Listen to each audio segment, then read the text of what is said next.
Greetings from the FedEx Global Education Center at the University of North Carolina at Chapel Hill.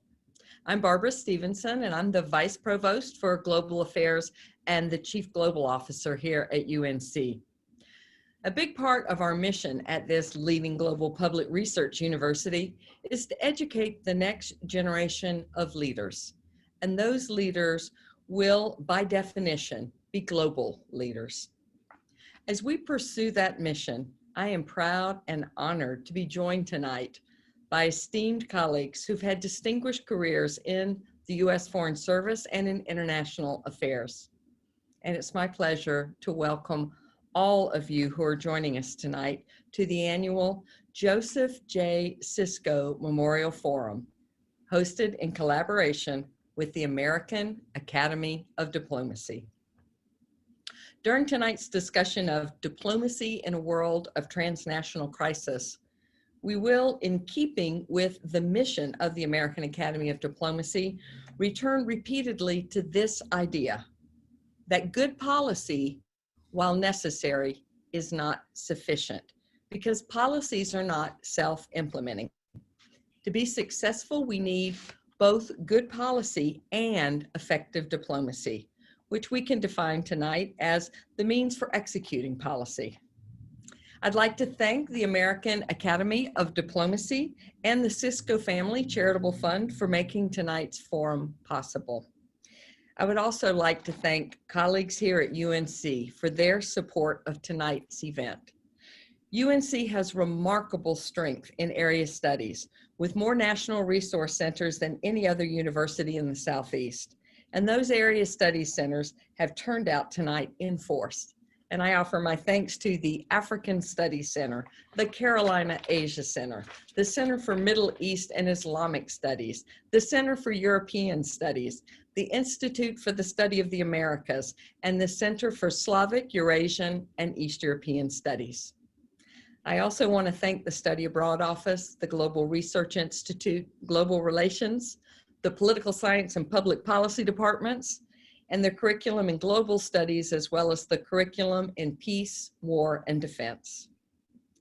I'd like to recognize and thank our keynote speaker, Ambassador Thomas R. Pickering, who served as ambassador under 6 U.S. presidents in a distinguished diplomatic career spanning 5 decades.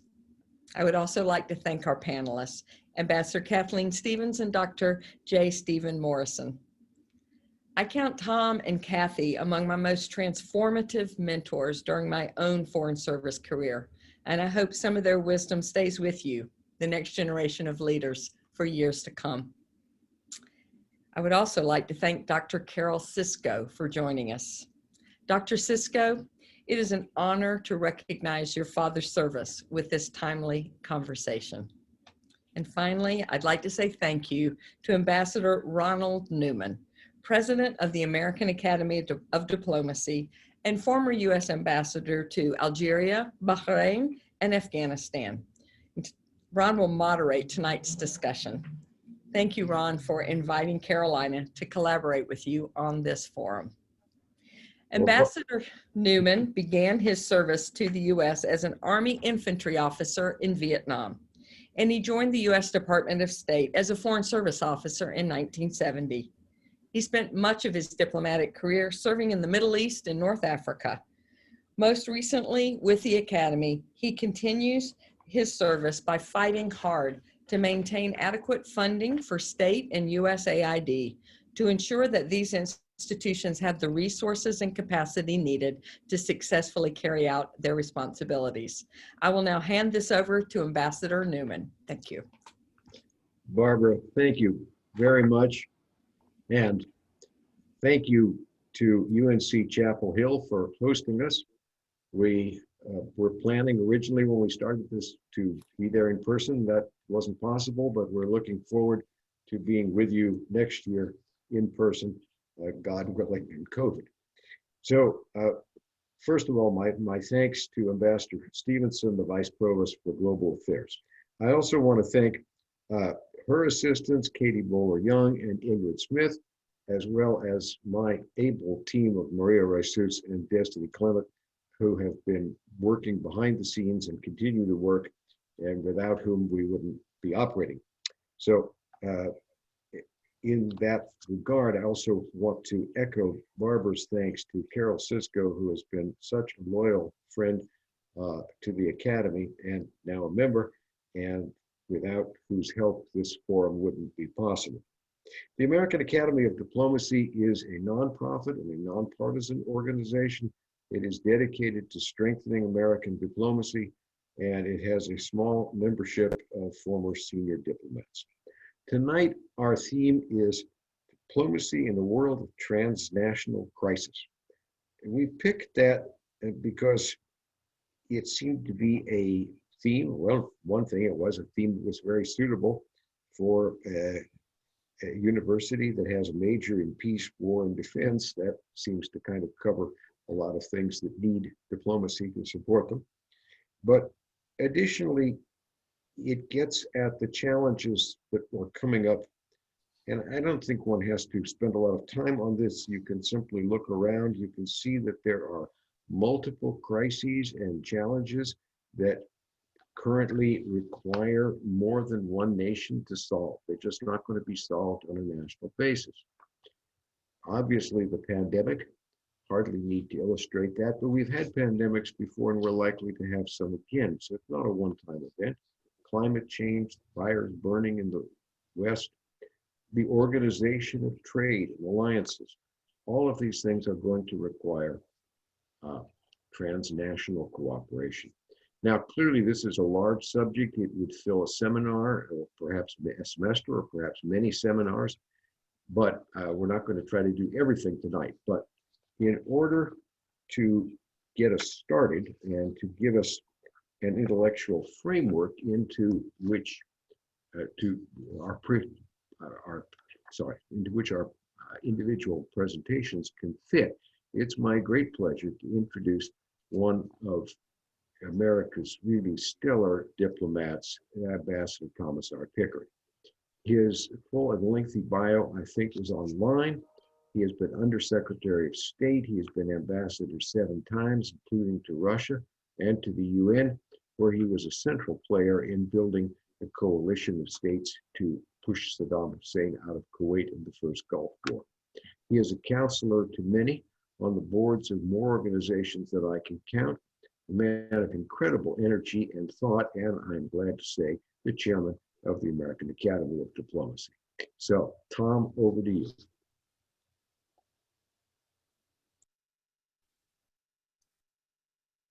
Thank you, Ron, very much. I hope you're hearing me. I'm very much indebted to you, to Barbara, to Carol Sisco for her kindness and generosity, and for everyone at the University of North Carolina. And it's an honor and pleasure to join Ambassador Stephens and Dr. Morrison tonight, both of whom I respect very much for their distinguished service. I thought I would begin by trying to bound the problem a little bit and talk about the challenges ahead very briefly, but hopefully in a way that can then take us to a second stage. What is expected of American diplomacy, and what is it that we should be doing better these days than we have been over the last couple of decades to meet these challenges? And there's a limited amount of time, and so I will skip through this, but hopefully with your interest in mind in the future of our country and the enormous importance of foreign affairs to our national security and indeed to our safety and prosperity as one of the world's greatest, if not greatest, countries.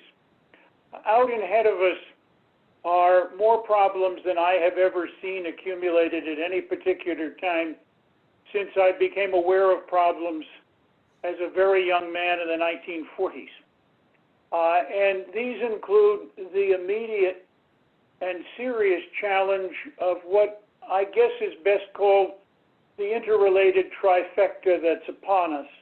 What do we do about a pandemic virus that kills and does so with large numbers of people and for which there is no ready-to-hand therapy, a growing interest in such, and a growing interest as well in a vaccine which can be an effective prophylactic, none of which are with us, and some of which will undoubtedly take more time than any of us would like to see spent upon them.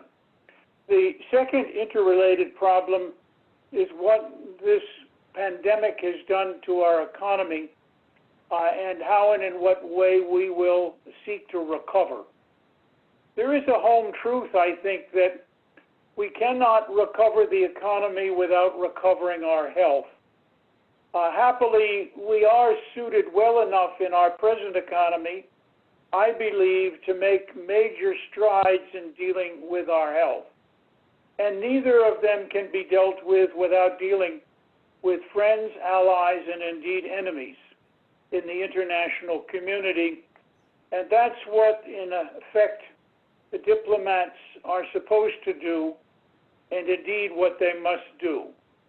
The third leg of the trifecta is a national problem, not unique to us, but it is racism and discrimination across a wide variety of unfortunate issues and problems that over a course of time have been present among us since the beginning of the country, but about which we have sought to meet the challenges in ways that we all have to conclude, I think, in a moment of great truth, with ineffectiveness. And so out ahead of us is the necessity to deal with the diversity of a great country and to make it not a gaping wound in the flesh of the body politic, but what I would call a singularly strong and significant muscle in our own bodily capacity and in our own mental capacity to continue to lead the world and to continue to be an exemplary state. Next to these, if I were looking at the challenges that will face the next President of the United States, whoever that might be, I would say there will be a very, very important need to deal with a wide variety of current and getting worse problems. The Middle East among them, but problems with China and Russia, with indeed rivals and partners in the global context of a continental character who in one way or another can shake the foundations of the world. If not alone, they are unable to cure the obviously rampant ills of the planet and humanity, but they are important. We need to deal with weapons of mass destruction. We need to deal with economic recovery, which will be extremely important. And we need to deal with all of this, as Ron and Barbara have said to us, dealing with our friends and allies in alliances and in coalitions, and indeed in gathering together what it is that we need to find is necessary to meet the challenges. There will be as well, without adding too much of a note of political strife in this period of elections, with in fact the failures of recent years. And I do not assign those uniquely to any single administration, but feel that we know enough of what we have seen to see a deep and important gulf in strategy. If strategy is indeed premised on knowing your objectives and clearly being able to prioritize them, and then to gather the money and the personnel necessary to treat with them, we have not done very well in recent years to meet these challenges, and they will be very important.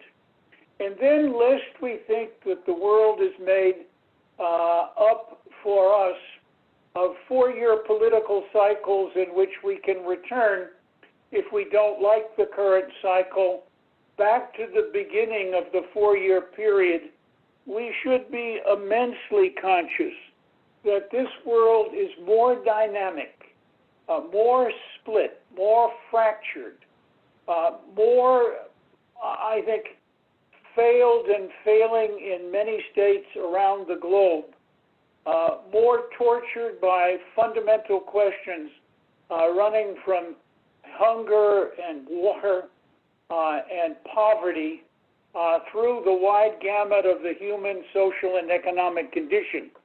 And these all need to be addressed, and addressing these globally and internationally is extremely important in the globe. I finally think that among these other questions that are out there, which are increasingly going to take a pride of place among politics and economics as some of the primary preoccupations of diplomats, will be questions such as energy and climate change and dealing with our environment, as well as a great number of social derivatives of some of the failings that we have begun to undertake. For a long time and prior to the present pandemic, we were consumed in many ways with thinking about, are we living in a failed social order, and will there be a new replacement? And how and in what way will that affect our diplomacy? I don't know the answer to that question with the kind of succinctness and directness that I would want to address you with it. What I will say is what has become called the liberal progressive international order was for many people neither liberal nor progressive. For many other people it was. It was an order that in many ways admitted a large role for capitalism, but it did not distinguish and eliminate the nature of the need for governments to balance the question of economic efficiency, perhaps best achieved in a ruthless economy, with the absolute need for social justice, which met many of the imperatives of our Declaration of Independence. And that role, in many ways, was assigned to governments, to legislatures, to courts, and to the executives. And here we are, struggling with that as much as we ever have. I will tell you one thing I'm certain of, however, that autocratic dictatorships are not a valid replacement for an order that is based on democracy, that is based on a wide variety of players, that is based on human principles which we hold dear in this country and which are part of the objective of our national survival and existence. And indeed, for the United States, one could well say that we have the world's greatest military to protect us. And we have certainly the world's greatest economy in many ways, although China may be rivaling us, obviously to assure our prosperity. But we frequently never think about or talk about the principles we espouse, which we often fail to keep up with, but which are in many ways so fundamental to our national character and the offer we have to our people and indeed to the people we associate with. Diplomacy plays a major role in almost all of this. Any who think we can go and hide in a cave and escape indeed the influence of the world on us and our influence on the world are living in an age that has long since passed us by. And things that happen all over in many ways are of striking importance to us. The pandemic only shows us that in another somewhat malign way, obviously, but it also charges us to have an international approach to dealing with it. And one of our failings today may well be that we have neither a national policy on the pandemic, which is gathering all 50 of our states and our 6 or 7 territories in a comprehensive national effort, but also we have not stepped forward in the international domain to use what we know and what we hope we can learn, working with others to make it happen. We have, in many ways, obviously a dual challenge as diplomats. How and in what way can we help our president and indeed the cabinet and those who must make the major decisions to produce the best of foreign policy, and our experience as diplomats and our lives overseas and our capabilities are all part of that mix. But as Ron and Barbara have said, that takes up a relatively small piece of our time, but no American policy I have ever seen is self-executing. We have to daily work at tending what George Shultz used to call the diplomatic garden, to make all of that happen, and to make it happen in the best possible way for us and for our neighborhood, and indeed for the international community within which we live, because they all have an effect upon us. I had the special experience of working for 5.5 years for one of America's great companies. And it was so clear that company, our sole major manufacturer of commercial airplanes, could not exist without selling its products overseas. But it also became immediately apparent to me that it couldn't work effectively and efficiently without working in the overseas markets, and indeed its capacity to sell better and to produce better aircraft related heavily to what those overseas capacities contribute. People like to buy products they believe their country has had a role in producing. And so in so many ways, that lesson plays out now as we look across trade, as we look at the importance to our economy of how we participate in the international sphere. This requires first-class diplomats. And in many ways, we have been through 2 decades in which, behind the scenes at least, one had the feeling that the national leadership had somehow given up on diplomacy and felt that an effective, salient, rapier-like use of the military instrument was going to cure all those problems that the diplomats had so much trouble struggling with. And I'll be the first to admit that diplomacy is not a slot machine. And you put some input into the slot, and out comes a product already made and done, bright and shining in the sunlight, and ready, in fact, to change the world. It is long, difficult, and hard work. I've spent time in the military. I know something about their capabilities. I have the greatest admiration for them, but I also have come to learn that the military's capacity to defend us are absolutely essential. And indeed, that capacity to defend us plays an enormous role in how and in what way we as diplomats can bring together the leverage necessary through negotiation and through discussion and through planning and through implementation of programs achieve our national interests. Years ago, someone asked Harry Truman, a haberdasher from Missouri, an artillery captain in the First World War, and someone who grew out of machine politics in the state of Missouri, what our vital interests were as Americans. And he said, after a little thought, very succinctly, survival and prosperity. And I mentioned them earlier in this talk, but they're significant because they're important, and they're important because they help us define what our strategic imperatives are.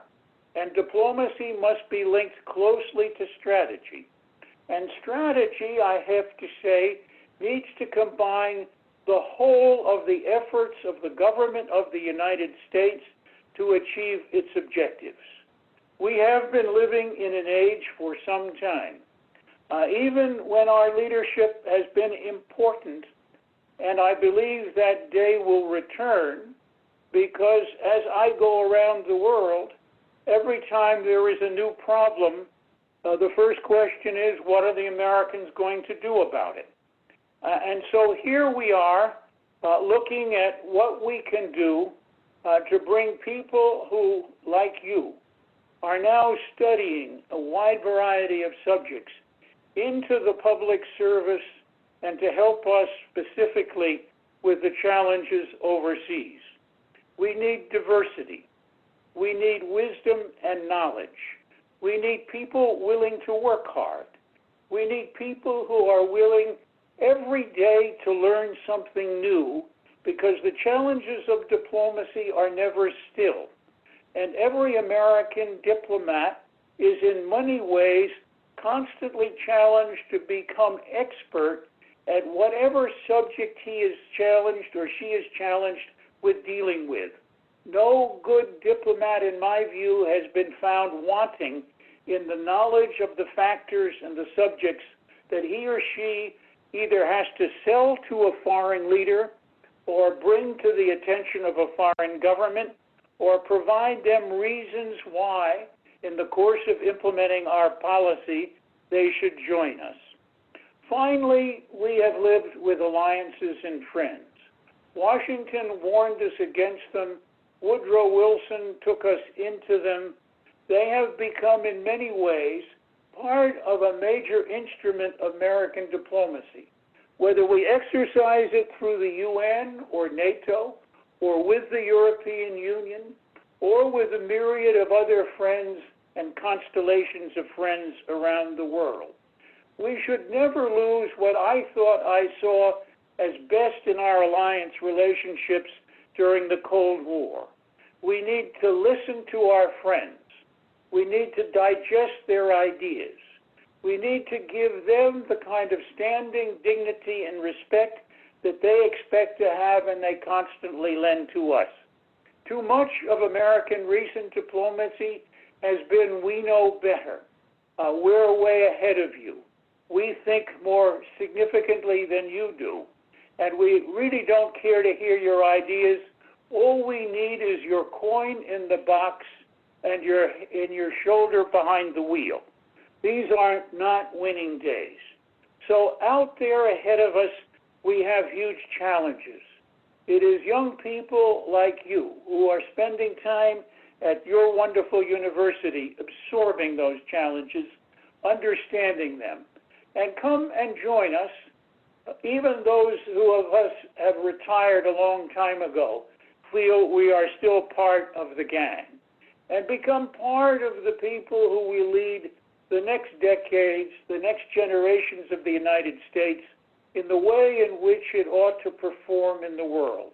A country that can be a shining city on the hill, a country that should in every way show its respect for all of mankind, and a country which beyond doubt can do wonderful things. Thank you for the time, for the efforts to put a few thoughts on the table before you, and indeed for what I know is your interest in the panel to come, and hopefully in the question and answer period that is to follow, and I look forward to that. Thank you very much. Thank you. I'm only sorry that the setup in Zoom does not permit you to hear the thunderous applause, which I know would be out there. But that's one of the small debilities in communicating this way. I need to remind the listeners to put questions in terms of the Q&A function, and we will get to as many as we can. We have about 15 minutes now to continue with Ambassador Pickering before we turn to the panel. And I'm going to take the moderator's prerogative to start off with one, which I have from the Center for Middle East and Islamic Studies at UNC Chapel Hill. And that question asks about the recent, or actually not recent because it's about to be signed tomorrow, agreements between Israel and the UAE, United Arab Emirates, and Israel and Bahrain. This is something that the Trump administration has been very much a part of, and they're going to be signed at the White House tomorrow. And the question which the Middle East Center has asked is, in your opinion, how significant are these developments, and what impact, if any, will they have on the region? I think they're significant both in a positive and negative way. And the impact they will have on the region, I think, remains to be seen, but we can at least foresee some of those impacts. In a positive way, obviously, for us, with our very close relationship with Israel, the fact that Israel gains from among the Arab states in the region where it is located a diplomatic opportunity, in fact, to share on a mutual basis the good relationship that clearly must exist between states in a region if they are indeed going to live together without continuing conflict. And that's particularly important. There are two side effects of this that in one way or another are significant to the Israelis and to the United Arab Emirates. I know less about the Bahrain agreement, and Ron, having been ambassador in Bahrain, could probably do a much better job than I can with that. But with the UAE, there certainly is an important concern shared widely in the region among the Arab states of the Gulf, in particular about Iran. And that is also widely shared with Israel. And so the notion that, in fact, we have an increasing set of countries that are close to us who will be close together in dealing with Iran is very important. I do not share the view that we are inevitably doomed to have a conflict with Iran. I long shared the view that the arrangement made under the Obama administration to deal with their nuclear program, while far from perfect, was so much far further ahead than a nothing arrangement that we should hang on to it and do our best to make it better. Whether this arrangement between the UAE and Israel will once again become something that deprecates a deal with Iran and does not choose to help us make it better or not remains open. Secondly, there's the question of Israel-Arab peace. This deal came out as a peace treaty, but the major elements where peace is needed, as we all have known for years, is between the Israelis and the Palestinians. And this particular arrangement on the UAE side means, in fact, that the UAE has departed from an Arab League point of view, that they would not have relationships of a diplomatic character with Israel until such time as the Palestinians were able to have their state, however that might be worked out. And that, of course, in many ways hurts any need for progress or notion of progress in that area. But it is also true, in my humble view, that the Palestinians themselves have failed to pull themselves together seriously enough to offer new opportunities for that negotiation. And in many ways, the present course of the Israeli government is in a different direction. The third thing is the question of how and in what way does the deal affect Israel's approach to annexation. I have to say, unfortunately, encouraged by the elements that relate to that in the peace plan offered by the current administration to the region. If it is indeed, as the UAE likes to think, a delay certainly until 2024, that is a positive advantage in opening the door to negotiations between Israel and Palestine, which now seems to be totally welded shut. Obviously, it will take others to help in making that happen. So that is clearly a point. This will be, I think, very helpful to Prime Minister Netanyahu in his present situation. He's here. He will be part of the signing ceremony.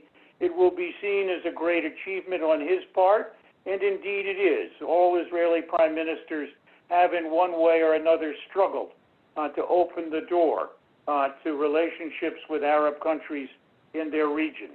So that's the good and that's the bad. How it will all work out is hard to see. Whether indeed Bahrain will be followed by others, and if so, who is open. I saw the Omanis were kind enough to congratulate Bahrain today. The King of Saudi Arabia has said he will stick with the notion that no diplomatic relations without a Palestinian state. So we'll see where all of that takes it. Finally, obviously, it's good for American business. If you have investments in American fighter planes, a sale of F-35s to the United Arab Emirates is something that will help your stock. In other ways, it's probably good for security in the region. Having the first-class American Joint Strike Fighter in the hands of friends and allies who can use it effectively to defend themselves in the region will be an important addition to security.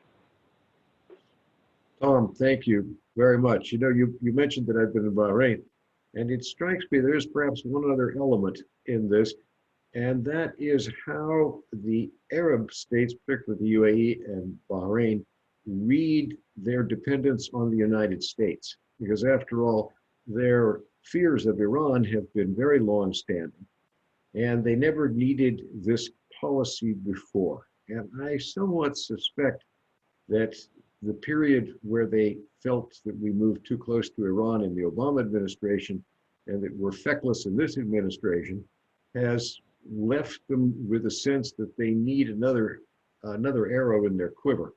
Whether that will be good for stability or bad, I have no idea, but it certainly makes it an interesting question. We have a question for you from the Center for Slavic, Eurasian, and East European Studies, which asks you to go in a different direction, and that is, as a former ambassador to Russia, do you see a way out of the current extremely poor relations with Russia? And if so, what would it look like? And I know you have just been writing on that subject.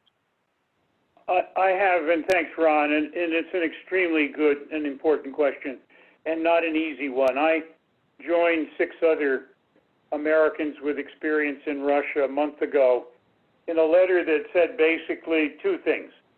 We need to be able to be sure that we continue to keep the pressure and the heat on Russia and do so in smart and useful ways, while at the same time we work to see whether, in fact, we can use the leverage so generated as a way of achieving at least some forward movement in issues in which we both share some kind of clear ambition. And we all know, harping back to the 1960s and the Cuban Missile Crisis, that it was important for the then Soviet Union and the United States to draw the lesson from that near approach to nuclear calamity, perhaps in historical study closer than we thought even at the time, to do everything we could in the area of arms control to try to build stability and to try to build predictability and transparency into the nuclear relationship. We are now in the course of tearing that down, and we have but one remaining arms control agreement left, New START, and it does not look as if that is likely to survive. It either has to be extended in early February 2021 or it goes away. And Russia has indicated pretty consistently an interest in extending that. We'll have to see where we go, but I think no secondary consideration of China or other issues should stand in the way of extending that. Those other considerations can be considered in the context of a continued, more stable U.S.-Russia nuclear relationship. And that relationship has been the center of areas when we enjoyed a better relationship with Russia. There's no reason why it cannot continue to play that role now.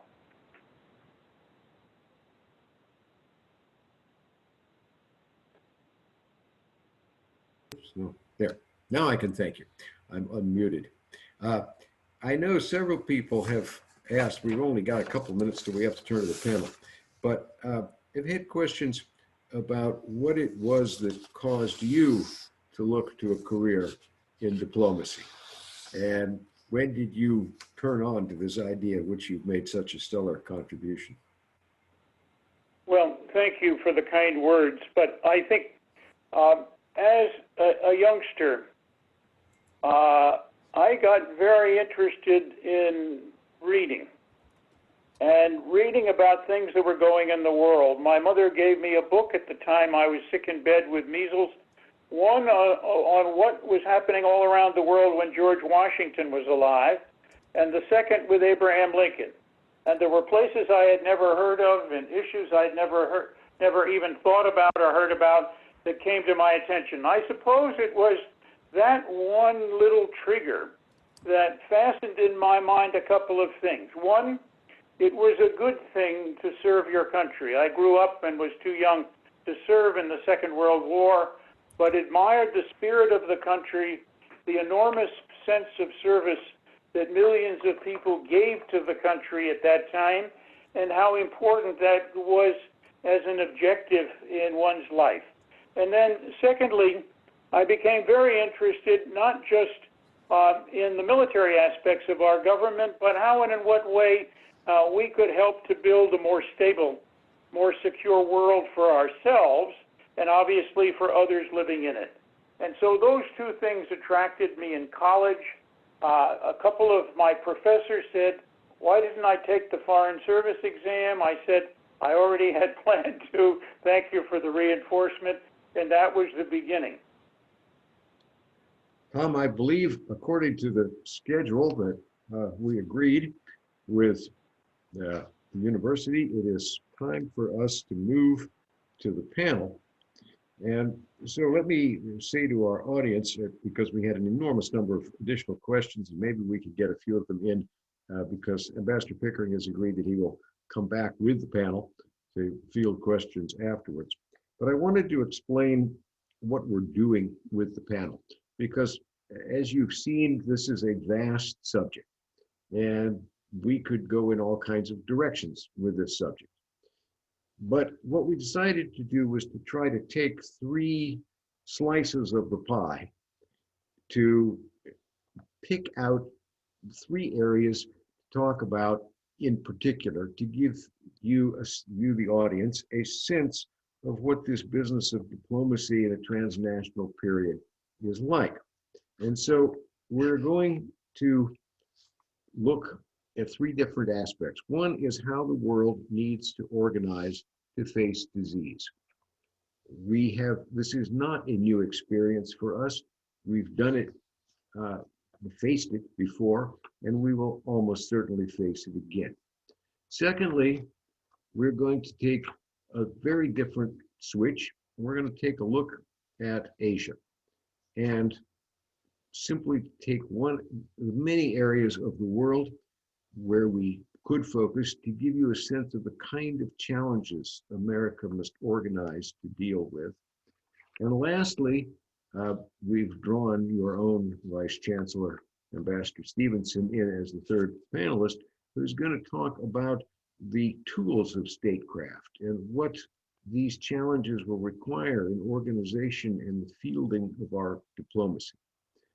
Now, obviously, we could go in a lot of directions, but we have a particular issue here we want to get at, and that is all of these things we're going to talk about will have a great deal to do with policy. But we want to point out and emphasize that there is a difference between policy and diplomacy. That difference is often obfuscated or missed in editorials. People will use policy and diplomacy as though they are interchangeable, but they're not interchangeable, because policy is the description of a goal, of where you're trying to go. And diplomacy is about how one reaches the goal, how the policy is executed. And this distinction is critical, because if the execution is incompetent, if the diplomacy is too badly flawed, then the goal will not be reached, no matter how intellectually correct the selection of the goal is. And that's what makes the diplomacy part particularly worth focusing on and understanding. And explaining that is a key to emphasizing why we need an effective diplomacy, not just changes to policy. So with that framing of what I've asked our panelists to do, I'm going to first, I'll just introduce all of them quickly. We're going to first turn to Stephen Morrison, who is the Senior Vice President at the Center for Strategic and International Studies at CSIS. He has directed the Global Health Policy Center, which he founded in 2008. He directed the CSIS Task Force on HIV/AIDS. He has conceptualized and founded the USAID's Office of Transition Initiatives. And we couldn't have he served, by the way, in Africa as well. So he's practiced what he preaches. We couldn't have a better person to look at the issue of pandemics. He's going to be followed by Kathleen Stephens, Ambassador Kathleen Stephens. She is the president, CEO of the Korean Economic Institute of America. She's a former U.S. ambassador to Korea and many other posts. She was also chargé, that is running the embassy in India. And she's had many senior positions. Interestingly, when she was U.S. Consul General in Belfast, that was during the negotiations which culminated in the 1998 Global Good Friday Agreement. And I raise that because it has an interesting connection to our last panelist, Ambassador Stephenson, Chapel Hill's own Vice Provost for Global Affairs. Now, Ambassador Stephenson has been ambassador to Panama. She's been president of the American Foreign Service Association for 2 terms, and I can tell you that kept her busy with these issues of proper diplomacy. She was the first woman to serve as the deputy ambassador and acting ambassador at our embassy in London. But earlier, and this is the connection with Ambassador Stephens, she was the American Consul General. She was also the American Consul General in Belfast, where she helped to renew support for the Good Friday Agreement that brought an end to the decades of violence. So you can see that these careers move in many, many different directions. And with that, I'm going to turn to Dr. Morrison, and Stephen, over to you. You're muted. Can you hear me? You can hear me now. Great. Ambassador Neumann, thank you so much. I'm going to speak for just 8 or 10 minutes maximum and touch on a few points about the interrelationship between diplomacy capacity, and this notion around pandemic threats. And the history is mixed in that regard, but it's also a very rich and honorable tradition. And I'll start by talking about HIV/AIDS and the transformation that happened in 2003 when then President Bush announced the President's Emergency Plan for AIDS Relief. It was in the midst of a great crisis. The threat was very apparent to global stability, but particularly to the stability of states, societies in Eastern and Southern Africa.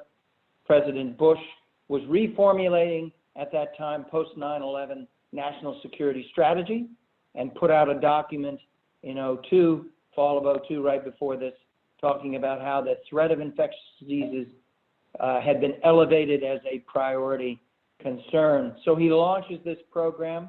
It's now been ongoing for 17 years, 25 million people on life-sustaining therapy, $90 billion expended. It's the grandest and most successful experimentation and initiative by the U.S. government or any other government in terms of infectious diseases, and it rested on continuous high-level leadership, starting with the president, but it relied on our chiefs of mission as the point of contact within the country and managing the relationships, coordinating the different agencies that were the implementers, and bringing about that look that communicated to the partner country that this was in service of that partner country, and this was a key part of our relationship, and that the diplomats in charge had lead responsibility in moving this forward. And that remains true to this day. I want to also skip forward for a bit to the Ebola crisis of 2014 and 15, in which we deployed 2,800 U.S. troops into Liberia.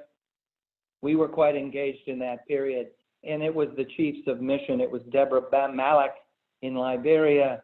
It was Alex Lascaris in Guinea, John Hoover in Sierra Leone, who were playing the lead, vitally important lead roles in that period.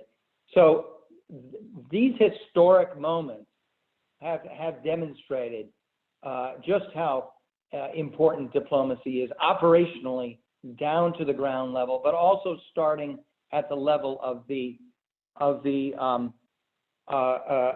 Secretary of State. It was embodied in the head of PEPFAR. PEPFAR was placed within the Department of State with an ambassador in charge, currently Deborah Birx, who's also now been deployed into the response on COVID.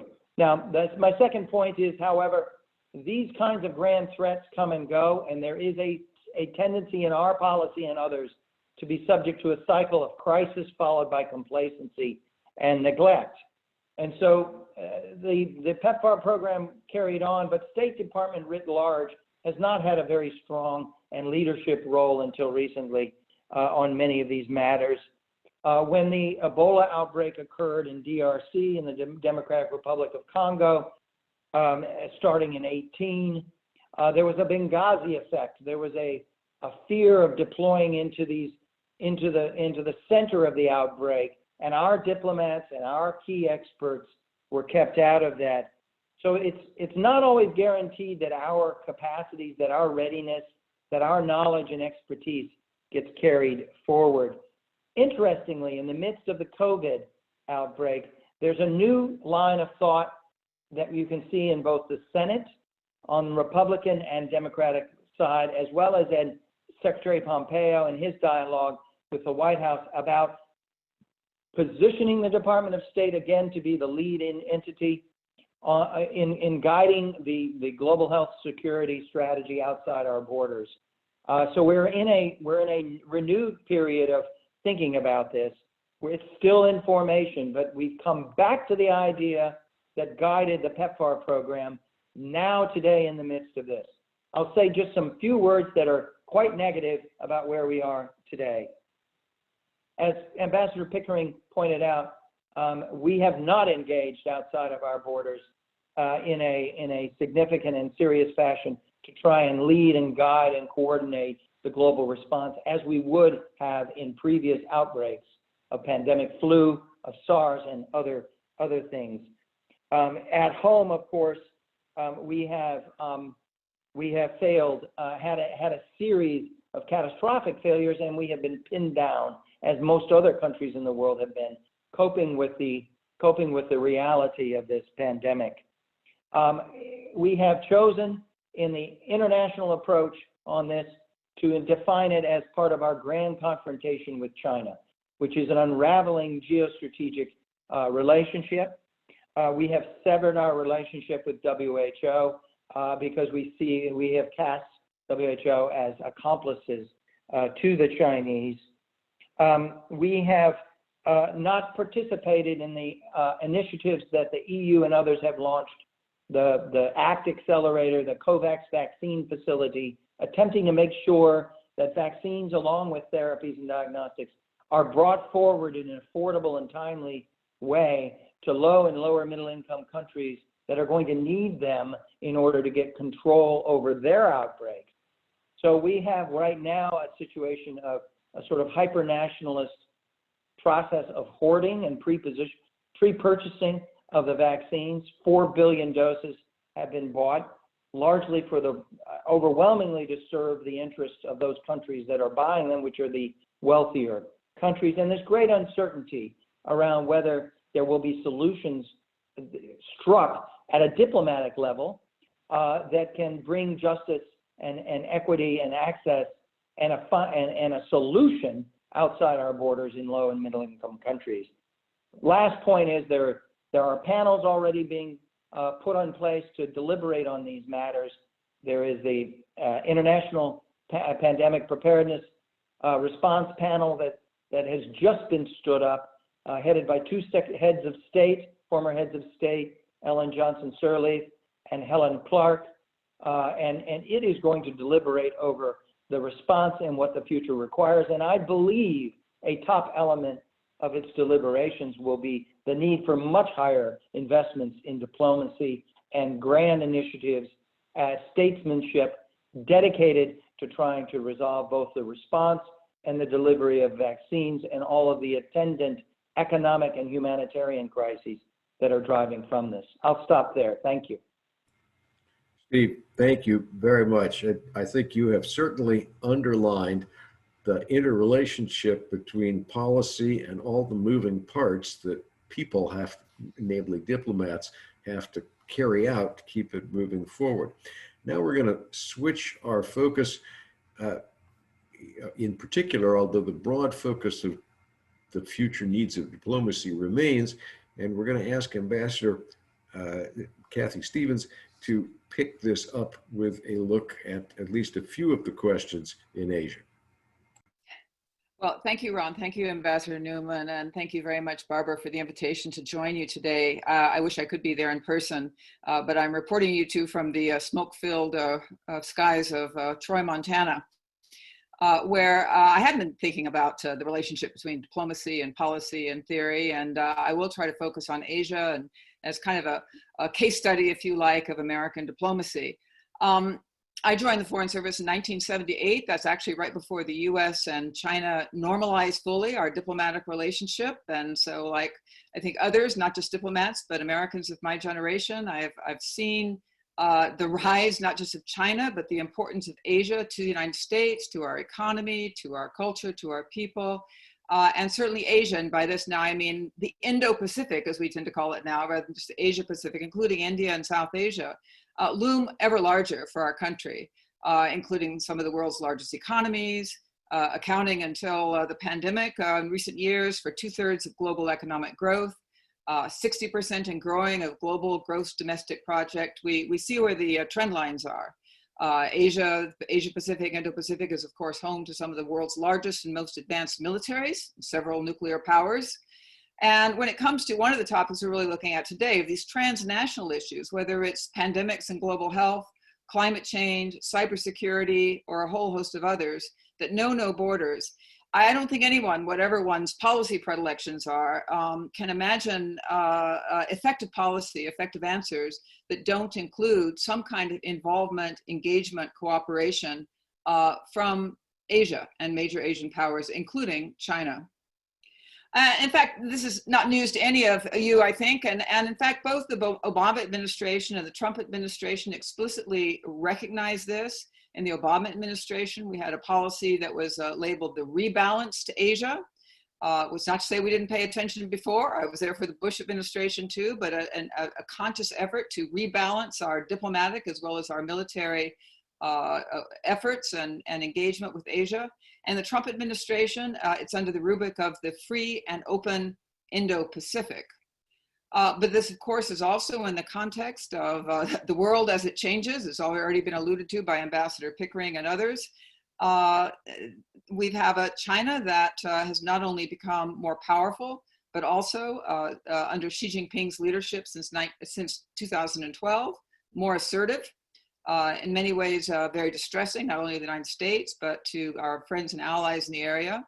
And at the same time, and particularly I would say under the Trump administration, a sense in the region that US engagement in Asia has been insufficient and unreliable. And certainly this transactional and dismissive approach to allies, I think, has exacerbated this issue, this sense among those who are concerned about China's rise that the US may not be there for them. And the most recent, as Dr. Morrison alluded to, kind of pivot during this pandemic to an even more kind of openly adversarial tone in dealing with China has also created a lot of worry in the region among our friends. On this theme, I was going to say of good policy, while necessary, is not sufficient, and we're here to talk about diplomacy and not policy. I mean, you need both, and I know if you're in a university, you spend a lot of time on theory. I think this is a time when we are rethinking fundamental issues, not only relating to our own country, but relating to our place in the world, our goals in the world. And for that, I welcome the fact that we have a lot of students who are engaged in serious IR studies, economics, regional studies, and so on. But given all that, and I know because I'm already running through most of my moments, I'm going to add to the notion of focusing on the policy of Yogi Berra's advice. For those of you who don't remember the legendary baseball player, the Chinese may have Confucius, but we have Yogi Berra. In theory, there is no difference, he said. In theory, there is no difference between theory and practice. In practice, there is. And, no policy is self-executing, as Ambassador Pickering said. We're the practitioners, we diplomats, I always say we're the engineers, we're the people who fail a million times before something works. And that's certainly been the case of American diplomacy in Asia, and I would say throughout the world. But I think we have a lot to build on in terms of US diplomacy in Asia. And I think that American diplomacy tied to, broadly speaking, what I think our policy might be, and I can talk a little bit about that, will continue to be characterized by, and this is two major preoccupations. And this has been true for a long time, but somehow it's even more true now. And one is the obvious, our relationship with China. Right now is at its lowest point since post Tiananmen in 1989. Some would argue even lower than it was then. And therefore the lowest since normalized relations, as I mentioned, in the late 1970s. Now, again, how we carry out diplomacy is related to the policy. And I have to say, I don't subscribe to the apocalyptic view that China is a deadly enemy that must be defeated, or that military conflict with China is inevitable, so there's no point in diplomacy. Very few diplomats will sign up to that. Our job is to try to prevent those worst case outcomes. But I also don't think that the past 40 years of US-China relations have all been some terrible mistake. But clearly we're at a time in this country, and not only because it's election season and because there's a pandemic, that we need to take a very clear and hard-headed reassessment of the US-China relationship, of the US role in Asia. Think about, I would say, where we can find common ground to cooperate. I think we can, we must, but also how we can manage this growing competition, and where we can accommodate, where we really can't. But the second preoccupation of diplomacy in Asia, American diplomacy in Asia, will continue to be managing the web of alliances and partnerships that the US has nurtured and deepened since the end of World War II. Now, this includes formal security alliances with Japan, South Korea, Australia, the Philippines. Of course, we have considerable troop presences still in a number of those countries. And we also have a range of, while they're not formal security alliances, really deepened partnerships with a lot of cooperation in recent decades, strengthened with countries from India to Vietnam, Singapore, and elsewhere. And that second part, our allies and partners, I would say throughout the world, as again, others of Ambassador Pickering already mentioned, is the strength of the US in Asia. After World War II, we were not only the security provider in Asia, we were also the major economic partner. That's changed now, of course, in the sense that all of our allies and partners, like ourselves, have a very important economic relations with China, but we continue to be a provider of, I would say, security throughout Asia. You might accept China and perhaps North Korea from that. But basically, you have an Asia with a lot of countries that also don't want to be dominated by China. And in fact, a region where many naysayers of a few decades ago, including in the American diplomatic service, I must say to the contrary, American values of democracy and human rights have really taken root. They've bought the values agenda. And they've also seen the benefits that have accrued to Asian countries, to many, many people in Asia, of the international order, if you want to call it the liberal international order, the trade order, the security order, under US leadership. And the apparent rejection in recent years by the American administration of key elements of that order, not only of alliances, but of that framework, that structure, has been deeply unsettling. For example, the decision at the beginning of the Trump administration to withdraw from the Trans-Pacific Partnership, the multilateral trade agreement, which had been agreed to under the previous administration, was unsettling, and actually forced Japan and other key partners, key economies in Asia to go it alone. They actually, interestingly, didn't turn to China and go to the Chinese way. They did their own. And they're doing that actually on a number of trade, economic, and other transnational issues. But clearly, these friends and partners want the US back in the game. And these are highly capable partners. This is a big role for diplomacy going forward. So whether the next administration, whether it's a second term or a new administration continues, there will be some kind of effort to continue a free and open Indo-Pacific, whether it's called that or not. It will need diplomacy to work. It cannot be military alone. Many of these issues I've mentioned are issues that do not lend themselves to military solutions. And actually, as a side note, I would add, I think we discovered during this administration that that the North Korean issue also needs, I would say, more diplomacy, not less. We saw unconventional top-down diplomacy, which I think was worth a try, but the way forward is more diplomacy, not less, and some of it taking place perhaps definitely not at the very top level without adequate gardening and preparing of the ground and working with allies. So just a couple of other final points on that. I think that another point of what diplomats do is we try to manage in Asia these two key areas, the relationship with China, the US-China relationship, but I think probably is the most important bilateral relationship in the world right now, to us, maybe to the world. And secondly, our web of allies and partners. Another part of what diplomats do is actually remind Washington that other countries have views too. I mentioned what Japan and others did on trade with the withdrawal of the US. It was not expected in Washington that they would go out on their own. And I actually welcome that and think it's something that we can now rejoin and build on. But diplomats need to do our best to make sure that we not only transmit, but also receive and then transmit back to Washington what is happening in the world. And it's also, in terms of Asia, clear that if we're going to pick our battles with China, if you like, we're going to do a lot better job of it if we have some other partners on our side. I have many, many friends and colleagues who, at least off the record, if not on the record, if they're still in government, from Asian capitals, who will say, we understand why the US is upset about some of China's practices, whether they're in the South China Sea in terms of freedom of navigation or on trade practices and cyber practices and the rest. We share all that. We want to work with you, but we've often put our allies and friends and potential partners in the situation of having to choose between what I would say is a very punitive China or a very go it alone kind of extreme American view. So again, the policy may have elements that need to be continued, but a lot more diplomacy is needed.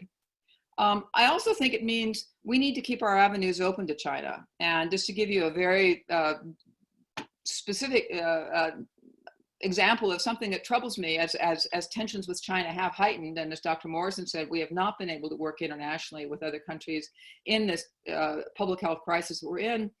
I regret the fact that the United States decided to close the Chinese consulate in Houston. I'm quite prepared to accept that they were probably doing some things they shouldn't have been done, and that should have been dealt with in a very, very clear way. But if we get into a tit for tat where we are closing down our ability to communicate with each other, to talk to each other, we're going to lose some of the tools of diplomacy, some of the things in our toolbox which we need to avert conflict and to try to solve problems. So there will be heightened competition and sharp disagreements with China going forward. I mentioned a few. I would also have to mention the Hong Kong, Xinjiang, many things happening on the cyber front. But we can respond best to these when we recruit allies and partners to help us make the case for a different approach. And we must still try to work with China where we can. North Korea would be one area, climate change, public health. But again, all these issues I've listed are ones that do not lend themselves to unilateral approaches or purely military approaches. So I think the time for strengthened diplomacy, you would expect me to say this, really is with us now. Kathy, thanks. It is a really fine covering of an enormous front and giving people a lot to think about. And it just keeps emphasizing over and over again that you can't just dedicate yourself to these policies. You have to have people to work them. You have to have people who are talking to other governments and who are listening. Yeah, it's a really important point you made. My old mentor, the late Hal Saunders, used to say, in fact, he said so often, they put it on a little polished rock they gave us at his memorial service. And he used to say, listen deeply enough to be changed by what you hear. And it's a terribly important note about how one does diplomacy, which doesn't mean, as we all have to remind colleagues, that students, it doesn't mean that you do what foreigners want. It means you have to know what they want in order to figure out how to get them to do what you want. All of this takes people, and I'm now going to turn to Ambassador Stephenson to talk in a little more detail about the demands and what it means for diplomacy in really concrete terms. So Barbara, over to you. Thank you, Ron. I'm going to wrap up these panel presentations by returning to that idea that I mentioned in my welcoming remarks. That is, drawing that distinction between policy, which is essentially our goal, and the requirements of diplomacy, how one executes the policy successfully. And that is a definition I draw directly from the president of the American Academy of Diplomacy, Ambassador Neumann. The need for effective American diplomacy is pressing. I think Dr. Morrison's presentation on how the U.S. has been present and has provided the leadership, the global leadership in previous pandemics, previous health crises like HIV/AIDS and Ebola reminds us that we are capable of these feats. They are absolutely within our playbook. We just aren't actually playing that coordinating role now. And it's the same thing on some other of these pressing issues that know no borders, things like climate change. One of the great strengths of American diplomacy has always been that remarkable network of alliances that America built. We can talk about it with Europe. Kathy has done a great job of talking about it in Asia. That network of alliances that we have, there is no match for it anywhere else in the world. The Chinese do not have a network like this. The Russians do not. Those alliances are fraying, though, and shoring them up is a key job requirement of diplomats. And keeping alliances strong requires, as Kathy said, not just talking, not just being in the broadcast mode, but also careful listening so that we diplomats understand where our allies are coming from and how they see the world and where they'll be willing to join us and make common cause, and where there are issues where they just cannot make common cause with us. As alliances fray, they require more work from diplomats, more engagement, more talking, and more listening. And as Kathy said too, we discussed this over the weekend, and it actually did not come up tonight. So let me share this idea that long-standing staunch allies such as Australia and Japan and Korea, they are beginning to question American reliability and to hedge their bets.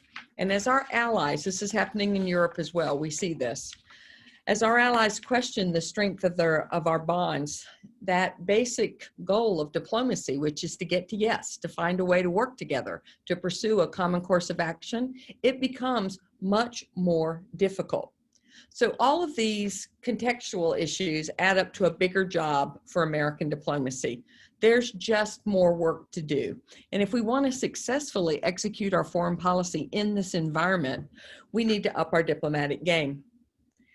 So against that backdrop, on August 13, The Economist magazine led its international section with a 3-page examination of the dereliction of American diplomacy under a caption that was "Facing the World Blindfolded."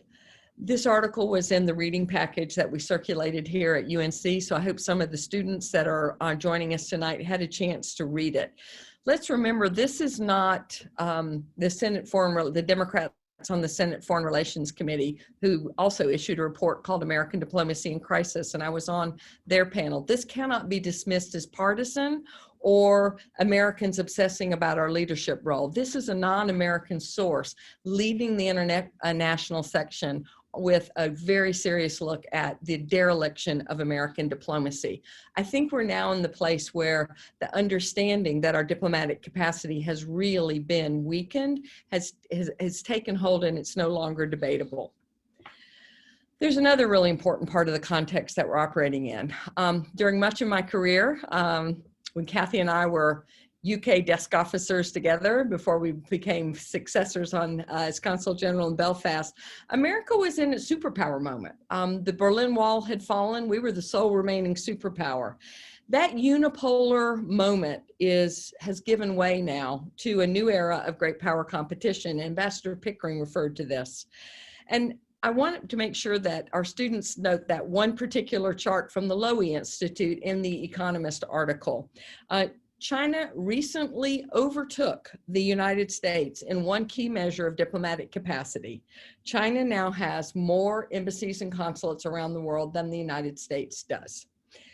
So when it comes to global leadership, there is serious competition out there. And it's for the first time in decades. We have not had serious great power competition, and now we do. So against that background, I just have to say, it is utterly remarkable to me to see sweeping cuts up to 1/3 proposed year after year after year by this administration for diplomacy. And we don't spend much on diplomacy to begin with. America's core diplomatic capability, I'm going to use a few numbers here. It costs us about $5 billion a year. It's not much money. You can buy an aircraft carrier for $13 billion for comparison. So you can fund America's core diplomatic capability, that network of embassies, for about $5 billion a year.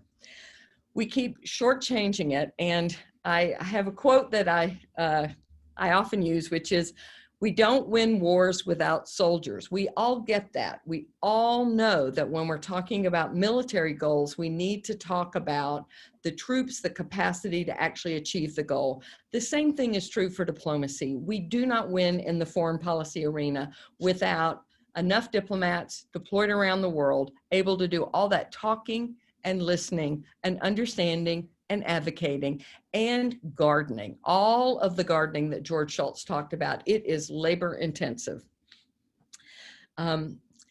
Here's part of what I find most heartening. As Tom observed, the first question he hears when he is grappling overseas with the problem is, where are the Americans? And Kathy noted that in Asia as well, there's a real desire to get America back in the game. One of my favorite anecdotes is from my travels on the road with Congressman McCall of Texas. We were in Austin together, and he is the ranking Republican on the House Foreign Affairs Committee.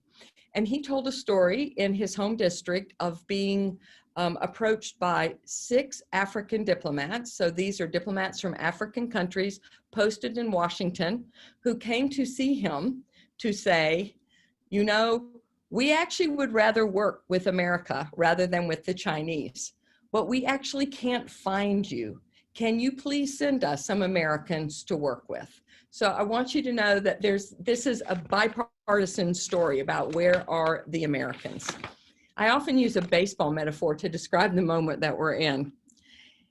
China's at bat, and the US team's got nobody on shortstop or second base, and we're sort of baffled at why it is that the Chinese are just hitting one line drive after another right down the hole that we've got out there. The first thing we could do as Americans, and it would be so utterly cost effective, is to make sure that the US is fielding a full team.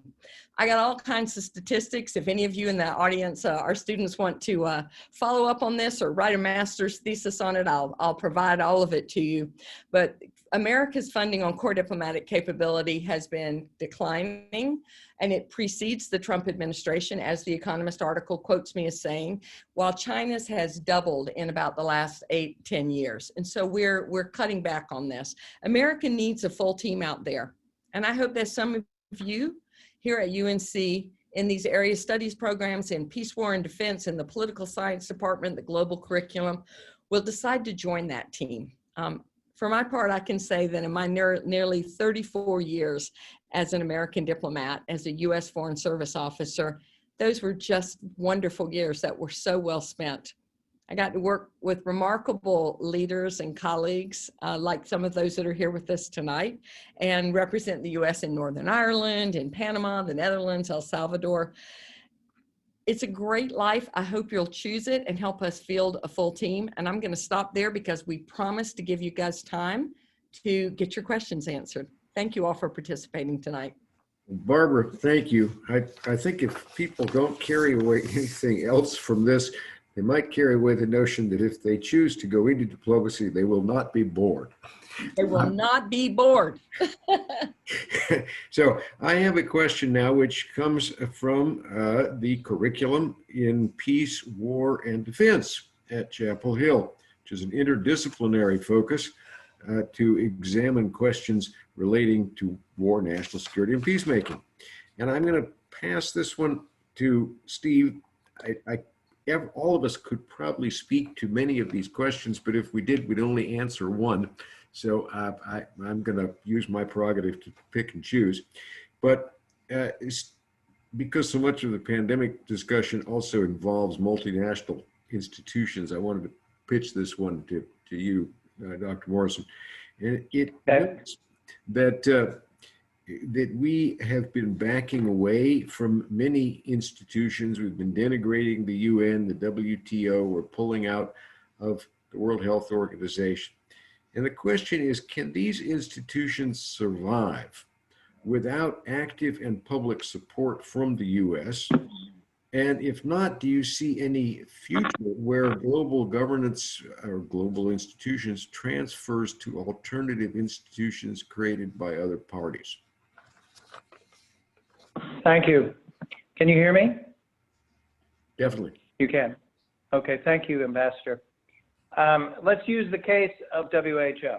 The U.S. government is the largest donor, has been the largest donor to WHO. It's also the partner with the deepest technical collaborations. In other words, even today, there are 22 senior CDC and NIH experts who are detailed to Geneva working within WHO, and we have 22 collaborating institutions at American universities principally that are World Health Organization collaborating institutions, fully a quarter of them that are in the world. So we sever the relationship. It complicates the global polio eradication initiative, which is on the edge. It complicates how do we arrive at what the seasonal flu vaccine is going to look like. It complicates how are we going to set norms and standards about what are safe and effective in essential medicines and the like. And it goes on and on like that. If we follow through, and the decision taken by the president to sever membership takes a year to execute. We've suspended our payments. We're refusing to pay what's in our arrears. How is WHO dealing with that? Well, it's in sadness. It's dealing with it. It's been quiet and not done anything to aggravate the situation, but it moves ahead. It has a job to do. It has a global pandemic in front of it. Other donors have come forward to backfill to some degree the gap created by the removal of the US $450 million a year. The Europeans, the Scandinavians are migrating in support of this. The EU is becoming a much bigger player. And of course, the expectation is that the Chinese, who are professing that they're going to become much bigger players, are anticipating doing that. They've been making claims, making promises. We haven't seen that happen yet. Russia has become a bigger partner with the WHO in recent years, and I expect it will continue in that vein. So these organizations like WHO do not fall apart and disappear, but they are wounded by this, and we are wounded in our own right by that. Similarly, all of the institutions that are now under debate about how to deal with the challenges of bringing 2 doses of vaccines to 7 billion people in the world, 14 billion doses, an unprecedented, complicated, expensive, logistically unimaginable task, that the group, we are not at the table in those debates. We're absent. Yet we are going to likely be bringing forward some of the most promising and effective vaccines, but we're not engaging in any serious way around the delivery and the sharing and the equitable ability to try and get those vaccines to the health workers that need it the most, the other vulnerable populations that need it the most. So we're absent from the stage. My hope, though, is that that absence and that damage to our influence and standing in the world can be corrected. The rest of the world has not turned on us. What we have seen, though, for the first time, is people in the world not just expressing criticism or intimidation of the United States, but expressing pity for our country. And I think that has been a profound thing to witness and to begin to try and digest when countries in the world are expressing pity for what Americans are experiencing at home and abroad. Thank you. Steve, thank you very much. We are getting an enormous number of questions, but we have a bit of time. There is one which came in from the Carolina Asia Center, which is the flagship Asian Institute of UNC Chapel Hill. And it's one that I think all of us probably have some strong feelings about, but I'm going to pass it to Barbara because it's particularly up her lane. And it says, as communication becomes increasingly digital and more of our lives happen online, and that, I might say, is true not only of the COVID period, but of also some of the security constraints that we've been laboring under. The question is, should digital engagement come primarily from central offices, that is the Department of State and Foggy Bottom, or from outposts? And I think I would ask you to expand on that a little bit and talk about what are the pluses and the minuses of digital communication for diplomacy. Can we all stay home? So you've passed that to me, and I'm going to take a quick chop at it, but I'm going to also pass it, if you'll permit me, to Kathy, who is one of our most accomplished practitioners of that, not from the Capitol, but from the embassy. Her work in Seoul is a public diplomacy legend, and she was also our acting undersecretary for public affairs. I think that she'll be absolutely brilliant on this one.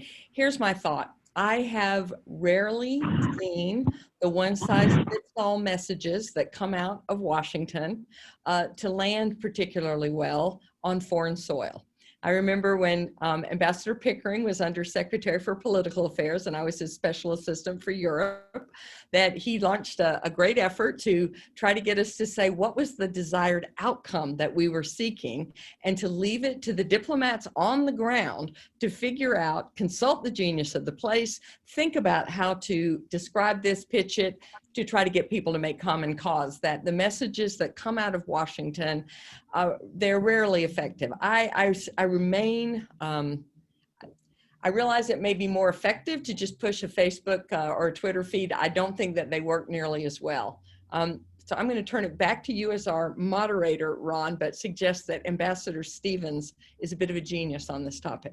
Well, then by all means, we'll bring Kathy in, but I certainly agree with you. The fascination with sending messages doesn't do much if you don't look at the receipt. There's a marvelous study that was done about U.S. and Taliban propaganda in Afghanistan. And a great deal of the American propaganda is completely incomprehensible to Afghans, including messages, cartoons that you can't understand unless you're literate and can read the caption, but a large part of the population is illiterate. Well, we could ask the Iraqis how they feel about freedom, because we decided to name it Operation Iraqi Freedom. And freedom sounds, you're an Arabic speaker, I'm not, but it sounds a bit like chaos in which my sister doesn't fare well. Yeah. Well, for that, this proves that we all have opinions on this, but I'm going to pass this to Kathy at this point. Well, I mean, I agree with all you said. I mean, I don't think the problem in the world today, most places, I mean, you would have different countries that have different challenges in terms of the information that gets in, but generally the issue is not an absence of information, right? We can send out lots of information about US policy and our speeches and why this matters and so on and so forth. The question is, I mean, how do you reach people, and is it credible and is it relevant to them? And I think for those things, I mean, certainly I learned, and I am obviously a digital immigrant at a late age. I have seen in my work in my later years, I mean, some really innovative stuff done by, for example, things like Voice of America in China, where they have reached a Chinese audience with, if you like, some soft messages, you know, that are about things that engage the Chinese. You have to find your audience where they are. So that's true for any communication. But I think for diplomats, I mean, we traditional diplomats, we cannot think that somehow not having people there is, well, that we don't need people there. And really going back to the point we were making earlier, which I think bears remaking, is especially given the American footprint in much of the world, and maybe this is changing now as we leave this unipolar moment. You know, people think they know a lot about the US. Sometimes we don't think they know the right things, and certainly they have a lot of misconceptions, but they actually really want to be heard.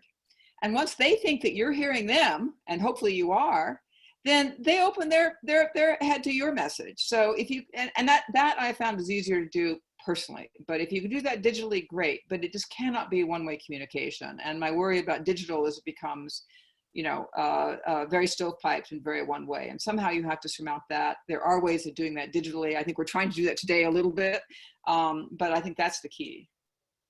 Thanks, Kathy. I've often been amused by the fact that people say, you know, the U.S. is a leader in communications, so why don't we communicate? And they have instantly turned from a system developed nationally with decentralization and independence to thinking it should be run by the government. But I'm going to turn to Tom Pickering here. Tom, I'm going to come back to you if you can hear me.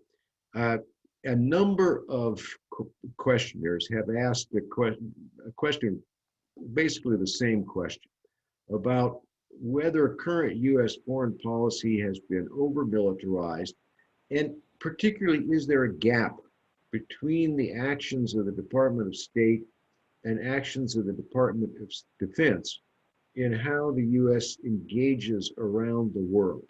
And if so, what are those gaps and how might one change them? And we can let a couple of others have a crack at that if there's time left, but I really wanted to ask you to address that one. Whoop, we're not hearing you.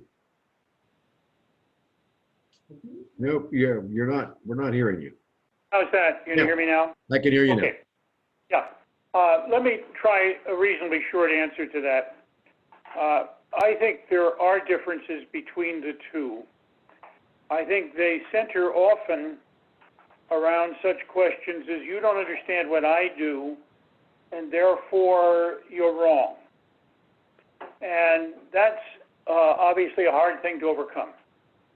And I've spent my time talking a lot to military audiences about what diplomacy is and about how it works.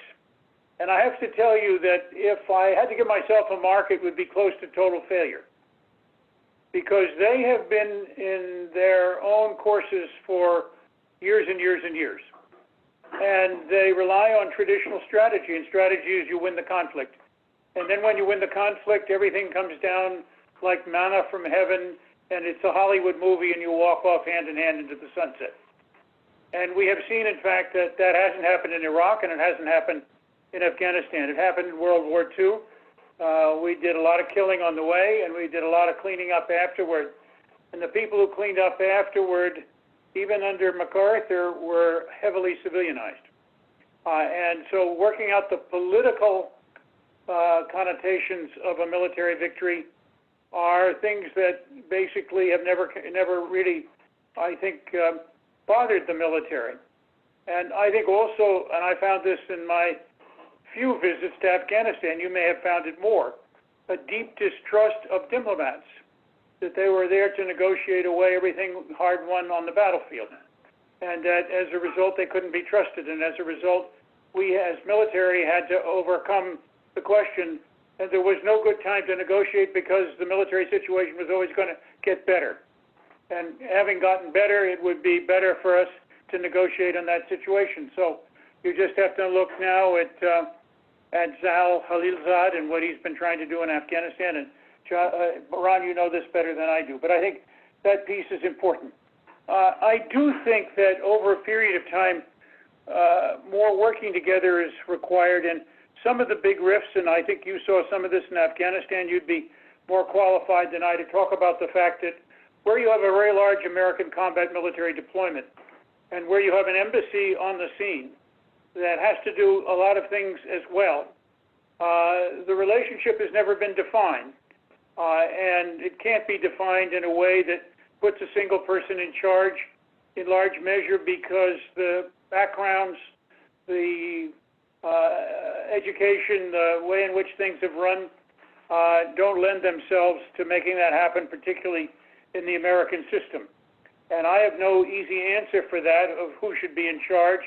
Essentially, I think the best places have been where each side consulted with the other, appreciated each side had different views, respected the role of each other in terms of what had to happen, and worked as hard as they could to be mutually supportive. And I suspect that's really the only answer here. In the long run, my sense is that wars of choice have not turned out to be very good for us. In the 19th century, they were okay. But I think increasingly they have not been. And obviously, the larger the conflict, the harder it is to end. Grenada was a different story, Panama. But when you got into much larger places with much more controversy and much more civilian involvement and much more asymmetrical warfare, those were very hard. So I would never advocate wars of choice, even if it looked like an easy slam dunk. And I think the final thing, the role of diplomacy is to avoid having to go to war, but to do it with a superb military establishment that's right there next to it, making sure that everybody knows that we have this superb military establishment, and that the superb military establishment, as long as it gets into endless wars, is not going to be the kind of useful diplomatic leverage that we would like to see. So those are the conundrums we face now in the over-militarization and what I would call the re-diplomatization of the situation. The truth is neither of us can live without the other. Neither of us can serve the United States without the other. Each of us needs to do a much harder job in figuring out how to make that happen. We need to have a greater resolution on strategy that I would hope would be, talk first, fight later. And that would be a much clearer way to deal with our interests, and that increasingly the complex nature of warfare in this particular time does not lend itself to easy victories. And easy victories don't necessarily lend themselves to perfect political settlements. Tom, thank you. As you know, since I retired from Afghanistan in 2007, I've made regular trips back, almost one a year, until COVID got in the way.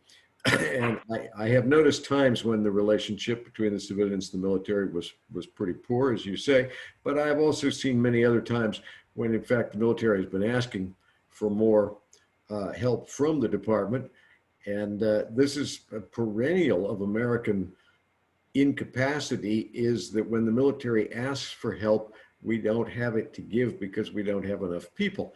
In fact, Nadia Shadlow's book points out the first time I at least saw it documented a military request for American help from the State Department to come help with governance was in Mexico in 1848. And the State Department couldn't produce enough people then to meet the request. And I thought of that about 2013. I was talking to one division commander, I think in Kandahar in Afghanistan. This was when we were supposed to be having the diplomatic surge, and he wanted more diplomats, but his comment was, "I feel the diplomatic surge lapping at my ankles." And we couldn't quite come up with the people. I think it's true, Ron, and the really interesting question is that our diplomatic service is not a colonial service. No. And making it into a colonial service takes a lot of hard work and much change. And we've had some experiences with colonial services, but happily, I think we've mainly gotten out before we got in too deep. I think you're right. We have about 4 more minutes. We've got, at least 15 questions out there, and probably more coming, but I'm going to give each of the panel plus just a minute and a half to answer one, and that it comes from the UNC Study Abroad office.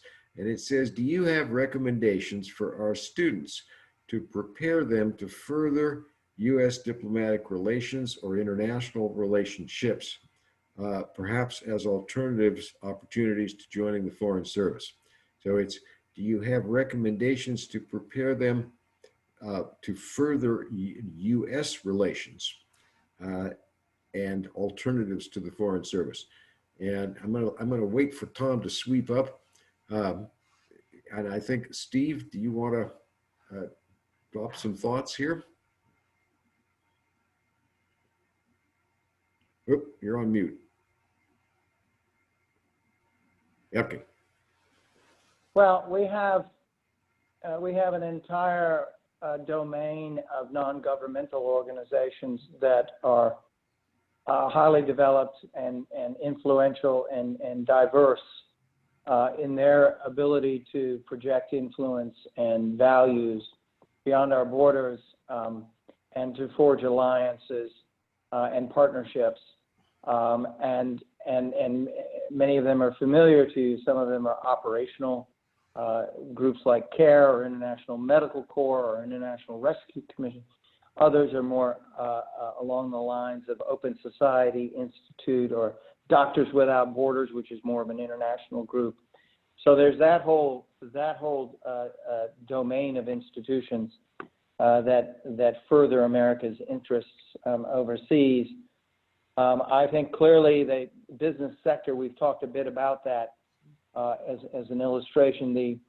The business sector is playing an ever larger role today and becoming an advocate.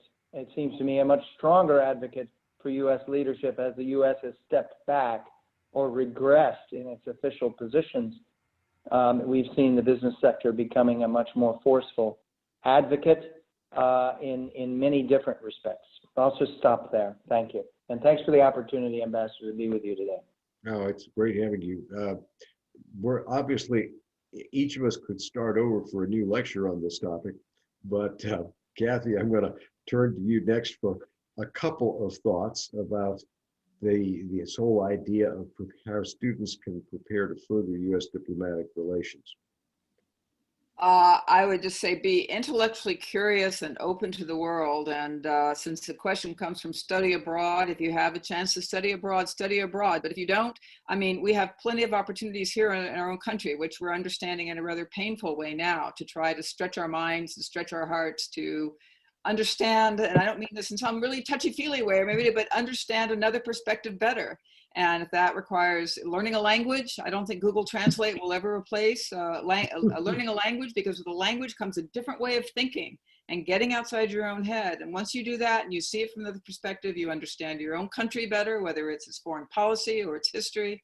And I think it equips you to do a whole range of work in the world, not only in the traditionally defined diplomatic area.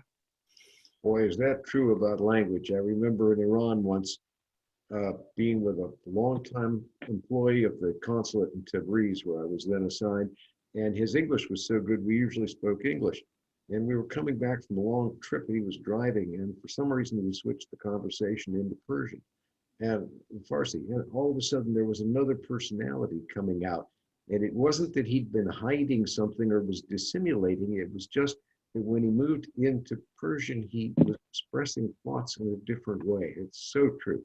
Barbara, you're teaching, you're responsible for teaching all these people, but we'll still give you a couple of minutes on this. So I think that that's a great question from Study Abroad, and it probably comes from knowing that there are really very few slots in the Foreign Service. There's only 8,000 Foreign Service officers and 6,000 Foreign Service specialists. So if there aren't very many, and the hiring numbers are about 300 a year in a pretty good year, and we haven't had a really good year yet. So there aren't that many slots, but I like to say that it's a really broad network now. When I started my career, as a junior officer in Panama, I remember getting the Panamanians to join the General Agreement on Tariffs and Trade with about 5 conversations with the Minister of Economy and Finance, a deputy minister, and 2 business people. So you could get things done with a handful of elites. You can't do things that way anymore. And so it's a big, broad network conversation. The NGOs that Steve referred to are absolutely indispensable partners.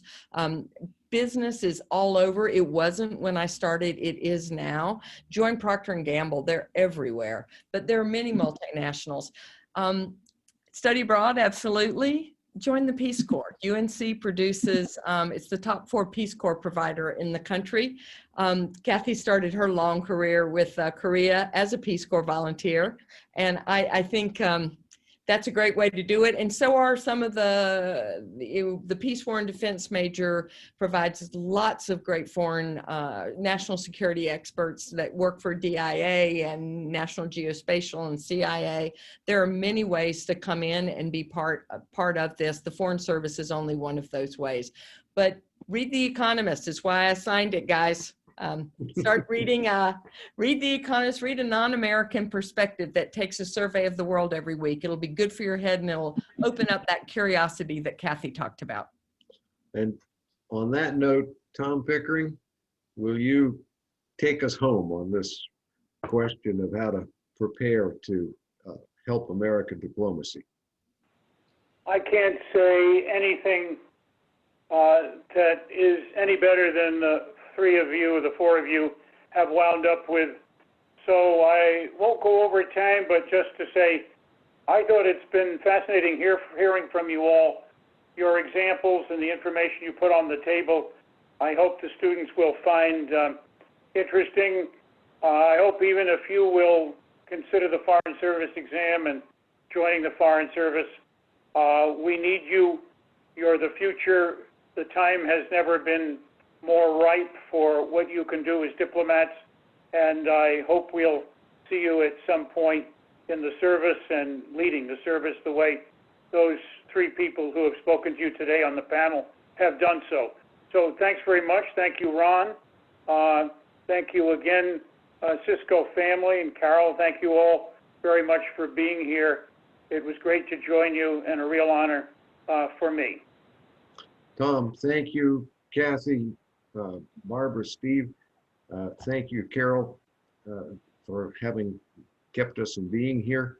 And to echo a thought there, to amplify a thought Tom made, people look at the Foreign Service now sometimes and they say, well, there are all these problems, or we don't like this policy.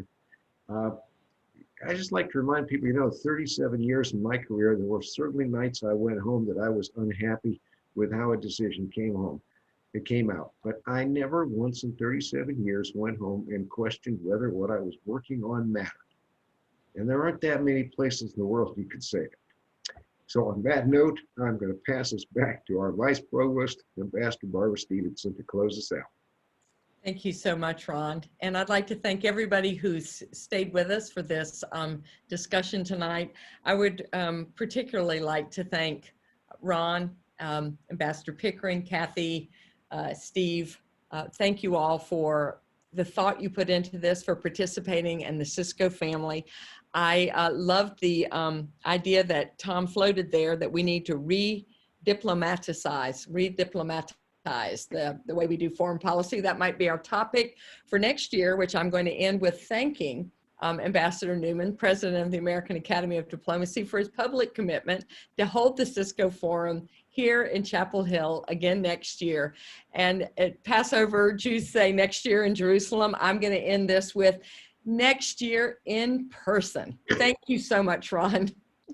Thank you, Barbara. And thank you all who listened, and good night. Good night. Night.